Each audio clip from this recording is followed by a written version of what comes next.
완도와 더불어 함께하는 완도 주사랑교회. 오늘 우리 주신 하나님 말씀은 느헤미야 7장 61절에서 73절까지 말씀입니다. 느헤미야 7장 61절에서 73절까지 우리 한 절씩 교독해서 읽도록 하겠습니다. 델멜라와 델하르사와 그룹과 앗돈과 인멜로부터 올라온 자가 있으나 그들의 종족이나 계보가 이스라엘에 속하 있는지는 증거할 수 없으니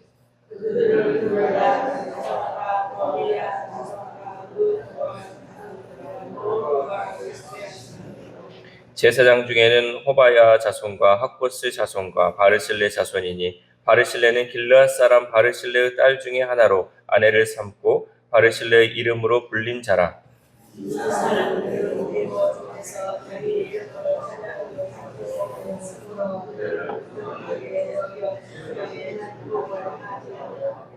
총독이 그들에게 명령하여 우림과 둠밈을 가진 제사장이 일어나기 전에는 시성물을 먹지 말라 하였느니라. 그 외에 노비가 7,337명이요 그들에게 노래하는 남녀가 245명이 있었고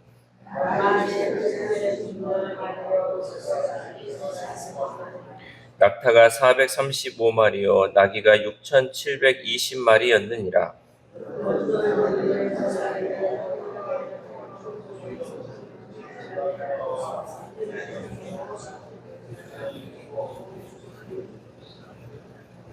또 어떤 족장들은 금 2만 드라크마와 은 2,200만회를 역사 곳간에 드렸고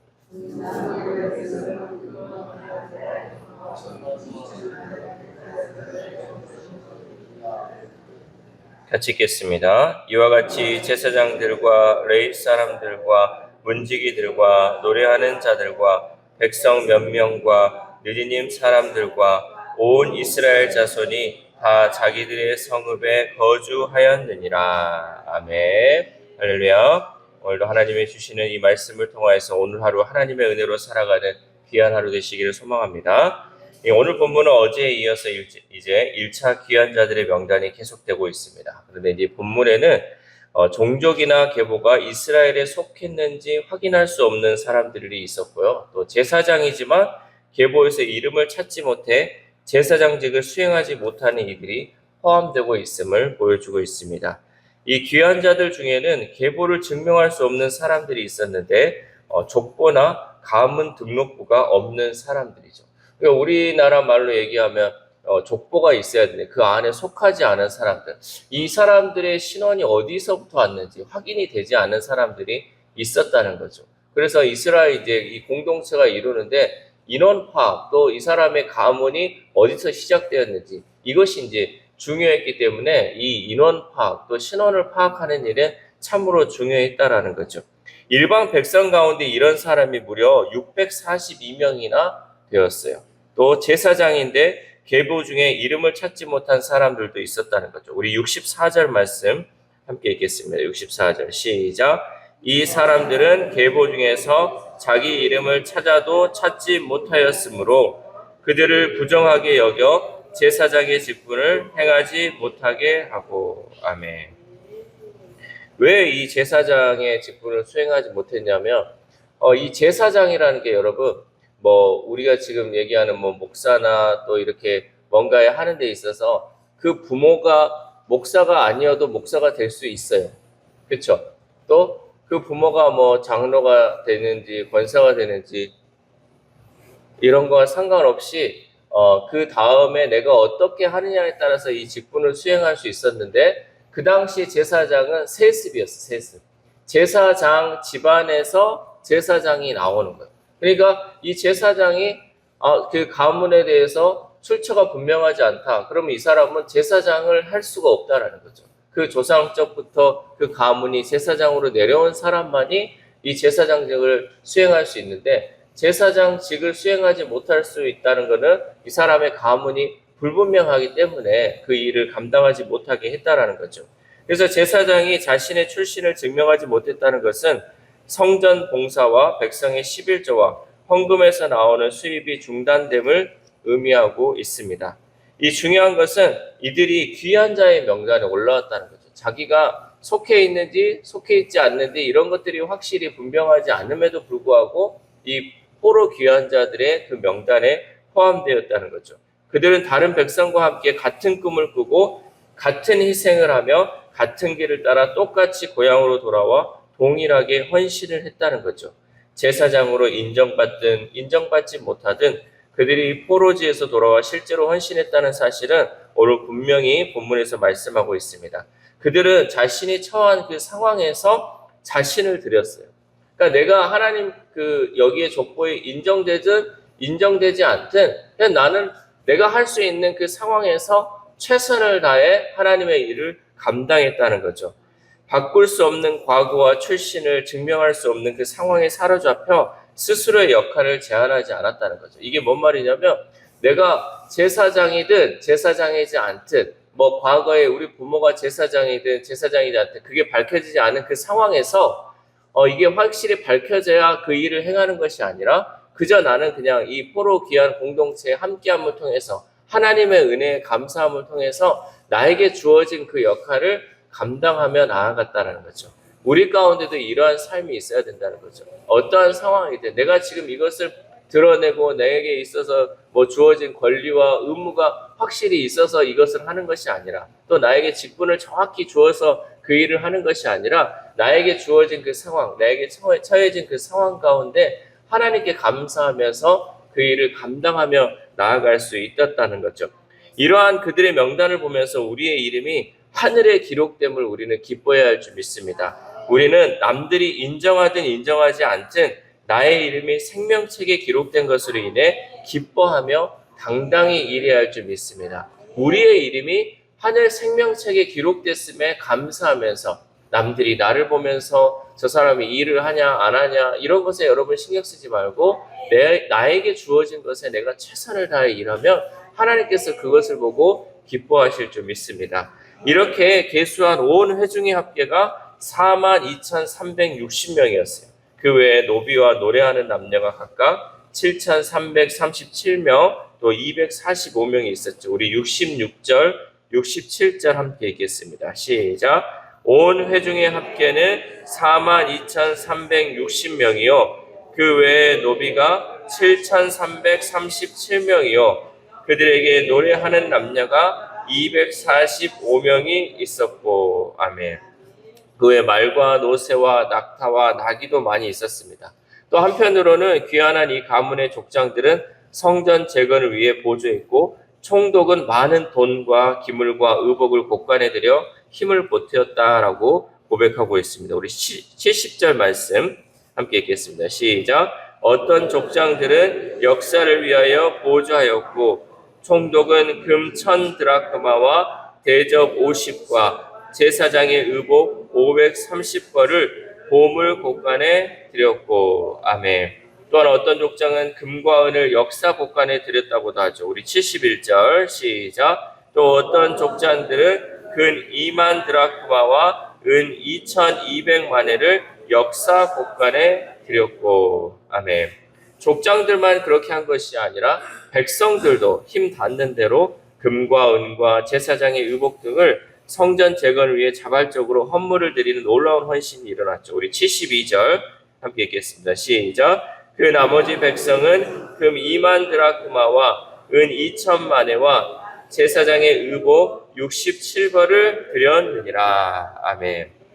이 황폐해진 고국에 돌아와 열악한 상황 속에서도 자기의 삶의 터전을 일구어야 했던 백성들은 자기들이 당면한 현실을 핑계 삼아 재물을 내어놓지 않을 수도 있었어요.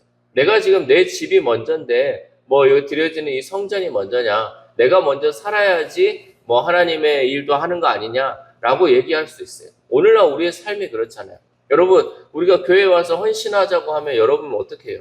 내가 지금 먹고 살아야지 뭐 교회를 나오든 하나님의 일을 하지 않겠냐고 이렇게 얘기하는 게 일반적인 얘기, 일반적으로 사람들이 하는 얘기예요. 그러나 이 이스라엘 백성들은 자기가 먼저 살 것이 아니라 하나님의 성전, 또 이 이스라엘 예루살렘 성벽이 먼저 재건되고 하나님의 교회가 먼저 세워져야 함을 의식하면서 자발적으로 헌신하며 하나님 앞에 나아갔다는 거죠. 우리가 우리를 먼저 생각하는 것이 아니야. 하나님의 나라를 위해서 먼저 생각할 때 하나님께서 그 모든 것을 더해 주신다는 그 믿음이 있었기 때문에 그들은 이렇게 자발적으로 헌신할 수 있었습니다. 오늘날 사람들은 재물은 많으면 많을수록 좋다는 생각과 재물이 없으면 사람다운 대접을 받을 수 없다는 생각에 사로잡혀 있어요. 그래서 재물에 대한 욕심이 늘 우리 가운데 있는 거죠. 내가 많으면 많을수록 좋은 것이고 이것이 있어야지 뭐 우리 자손도 살고 내가 이것이 있어야 사람들에게도 인정받지 않겠냐라고 생각을 하며 살아간다는 거죠. 그러나 이런 시대 정신을 따라가다 보면 우리는 하나님께 마땅히 드려야 하는 헌금도 아깝게 느껴질 수가 있습니다. 하나님을 믿는 하나님의 백성이기에 우리는 다른 헌금은 몰라도 11조만큼은 당연히 하나님께 드려야 돼요. 왜냐하면 그것이 하나님의 명령이기 때문입니다. 누차 얘기하지만 하나님이 돈이 없어서 드리라고 하는 것이 아니라 이 모든 물질이 하나님의 것임을 고백하는 것이기에 우리는 11조를 통하여 우리의 신앙을 고백해야 할 줄 믿습니다. 하나님을 하나님으로 인정하지 않는 그 행위를 통해서 저는 하나님 믿습니다. 하나님, 저는 하나님 의지합니다. 입술로만 고백해서는 안 된다는 거죠. 우리의 마음, 우리의 물질이 있는 곳에 마음이 있다고 하셨는데 우리의 물질을 하나님께 드림을 통해서 내가 정말 하나님을 섬기고 하나님의 자녀입니다 라고 고백할 수 있어야 한다는 거죠. 이렇게 새벽에 나오고 또 하나님 믿음으로 이렇게 믿음의 길을 걸어갔던 우리 성도님들은 잘하고 있어요. 그러나 지금 올라오는 이 다음 세대들, 우리 젊은 세대들은 이 11조에 대한 생각이 전혀 없어요. 지금 내 것 생기기도 바쁜데 내가 무슨 교회에 11조를 하냐. 그래서 그냥 적당하게 하는 거죠. 뭐 10,000원, 100,000원 이렇게 딱 정해가지고 11조를 하더라고요. 근데 여러분 정말 내가 온전한 11조를 드리면요. 하나님께서 채워주시는 그 은혜가 있는 줄 믿습니다. 이거는 경험해 본 사람만이 알 수 있는 거예요. 늘 날마다 우리가 입술로는 하나님을 찬양합니다. 뭐 하나님을 경배합니다. 하나님 예배합니다. 하지만 내 삶을 정말 하나님께 드리지 못하고 내 마음을 하나님께 드리지 못하면서 내가 하나님 믿습니다. 하나님 나를 도와주세요. 백날 기도해봤자 소용이 없다는 거죠. 내가 내 마음을 하나님께 드리지도 않았으면서 입술로만 하나님 정말 내가 형식적으로만 드리는 그 예배를 통해서 하나님이 그 마음을 받으시겠냐 그 말이죠. 그래서 우리는 정말 다시 한번 이 이스라엘 백성들 포로 귀환에 정말 자신의 삶도 지금 살기 어려운 그 상황 가운데 하나님께 온전히 드렸던 그 예물, 하나님께 바쳤던 그것을 정말 우리는 다시 한번 생각해 봐야 돼요. 우리는 먹고 살기가 이제 어느 정도 넉넉히 살면서도 정말 하나님께 드리기를 인색해야 한다는 거죠. 뭐 하나님이 돈이 없어서 드리라고 하는 것이 아니라 누차 얘기하지만 우리가 하나님 앞에 온전하게 내 마음을 드리고 내 삶을 드림을 통해서 정말 하나님이 주시는 그 은혜의 삶을 살아가야 한다는 거죠. 저에게 있어서 작은 바람이 있다면 우리 성도님들 모두가 하나님이 주시는 그 은혜를 누렸으면 좋겠어요. 하나님은 부어주시려고, 하나님은 은혜를 주시려고 하는데 우리가 하나님 앞에 나아가지 못한다는 거예요. 내가 정말로 하나님께 이 모든 것, 정말 이 고비를 또 내가 하나님께서 이것을 통해서 시험하고 계시는데 이걸 넘지 못한다는 거예요. 시험을 합격하지 못하기 때문에 그 자격이 주어지지 못하는 우리의 삶이 되지 않기를 소망합니다. 여러분, 하나님이 부어주시는 그 은혜, 하나님이 나에게 쏟아주시는 그 은혜가 있는데 그것을 모두 누리면서 정말 하나님의 은혜로 살기를 소망합니다. 그 은혜를 누릴 수 있는 방법을 말씀에서 계속해서 말씀하고 있는데 우리가 안 하고 있어요.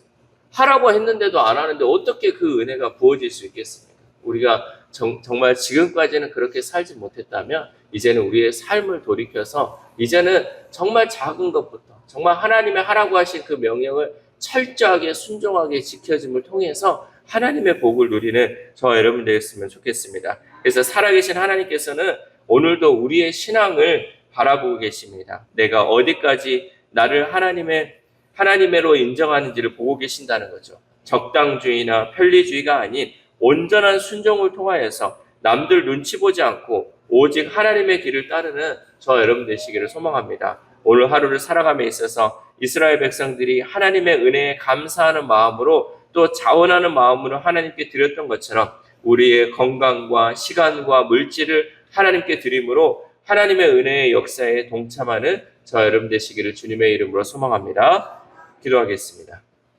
하나님 감사합니다. 오늘 이 이스라엘 백성들이 자발적으로 헌신하며 하나님 앞에 온전히 드려짐을 보게 됩니다. 하나님, 우리의 삶이 어떨 때는 적당주의로, 어떨 때는 편리주의로 내가 정말 신앙생활을 하기 편한 그 모습으로 주님 앞에 나아가고 있지는 않은지 우리의 삶을 하나님 다시금 돌아봅니다. 정말 살아계신 그 하나님, 정말 나를 창조하신 그 하나님, 이 세상 모든 것을 운행하시는 그 하나님이라고 우리는 입술로 고백하지만 나의 삶은 하나님 앞에 온전하게 드리지 못하였음을 하나님 용서하여 주옵소서. 특별히 우리의 다음 세대들, 우리의 자녀들, 또 우리의 젊은 세대들은 여전히 하나님을 종교로 믿고 있습니다. 정말 살아계신 그 하나님으로 믿지 못하고 정말 우리가 하나님 앞에 드려지는 것을 적당하게 드려주고 있습니다. 적당히 예배드리고 적당히 예물드리고 적당히 시간이 나면 하나님 앞에 나오는 우리의 모습, 주님 불쌍히 여겨주시옵소서. 긍휼히 여겨주시옵소서. 정말 우리가 헌신하는 마음으로 내 모든 것을 드리며 하나님께 예배했던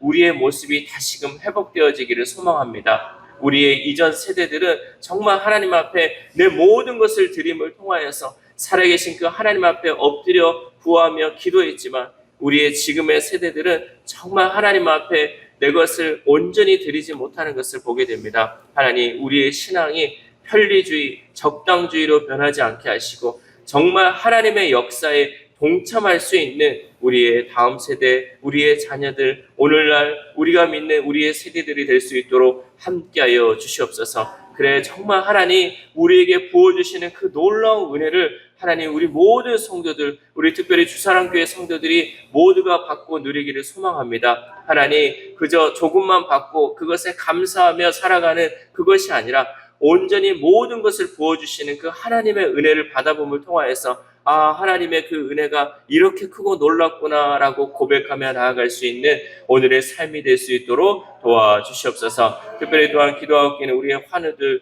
또 마음이 연약하고 또 육신이 연약한 우리 성도들 하나님 불쌍히 여겨주셔서 하나님 그 마음 가운데 해결받지 못한 것들, 또 그 육신 가운데 치료받지 못한 것들이 있다면 하나님 이 시간 고쳐주시고 회복시켜주심을 통하여서 온전히 하나님의 은혜로 거듭나는 삶을 살아갈 수 있도록 도와주시옵소서. 의사의 손길을 통하여서 또 약을 통하여서 하나님 치료하시고 계십니다. 하나님 그것뿐만 아니라 성령 하나님께서 친히 안수해 주시고 만져주심을 통하여서 놀라운 은혜의 회복이 있도록 하나님 붙들어 주시옵소서. 또한 오늘 하루를 살아갑니다. 하나님 오늘 하루 하나님 우리에게 주어진 그 시간과 물질 또 이 건강함 나만을 위해 살아가지 않게 하시고 나의 가족만을 위해 살아가지 않게 하시고 하나님의 영광을 위해 살아가게 하시고 하나님의 나라를 위해 살아갈 수 있는 귀한 하루 될 수 있도록 도와주시옵소서. 이 모든 말씀 우리를 위하여 구원하여 주신 예수 그리스도의 이름으로 기도드립니다. 아멘.